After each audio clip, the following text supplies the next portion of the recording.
ও দিদি ও কাকি আজকে তো 1 তারিখ 1 জুন তোমাদের তো বাস ফ্রি। ও কোথায় যাবেন দিদি ঘুরতে? দীঘা না আলিপুর?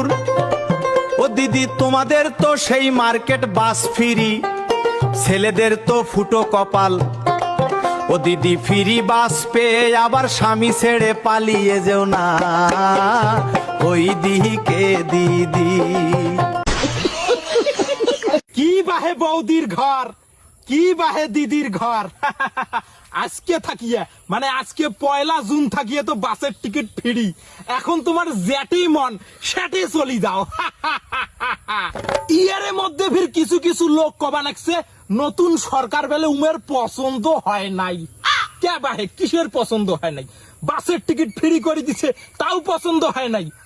তোমার হিসেবে তাহলে ট্রেনের টিকিটও ফ্রি করে দিক, প্লেনের টিকিটও ফ্রি করে দিক। আরো ভালো হয় যদি সব কিছুই ফ্রি করে দেয়। তোমাকে সব কিছুই ফ্রি করে দিয়ে সরকার ওঠে কলা চুষুক কলা। ওই যে কথায় আছে না, বাঙালি যদি পায় ফাও আগে দেয় গোটায় গাও।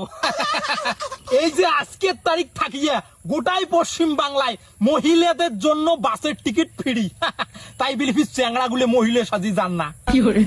তবে দিদি এবং বৌদিদের কাছে আমার একটাই অনুরোধ, এই বাসের টিকিট ফ্রি পায়া ভাতারক ছাড়িয়ে ফির চলি যান না।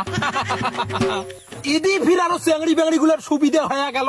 এখন কথায় কথায় বয়ফ্রেন্ডক ফোন করবে, কোচবিহার এনএন পার্ক আসো আমি যাচ্ছি। হুড়ুর করে দিনাটা চৌপতি যে এখানে এনবিএসটিসি বাসত চড়িয়ে সোজাই কোচবিহার চলে দেবে, টাকা পয়সা কিছুই লাগবে নাই। তো যাই হোক ভাই, সবকিছুরই ভালো মন্দ আছে। শেষ পর্যন্ত মুই একটা কথাই কই, সরকার যা করছে ভালোর জন্যই কিন্তু করছে, এর অপব্যবহার কাউ করেন না। তো আজকের মতো আলোচনা কোনা সারান দিয়ে যাই। জ্ঞানী গুণী গুরুজনে এবং নতুন সরকারকে অনেক অনেক ধন্যবাদ জানাই।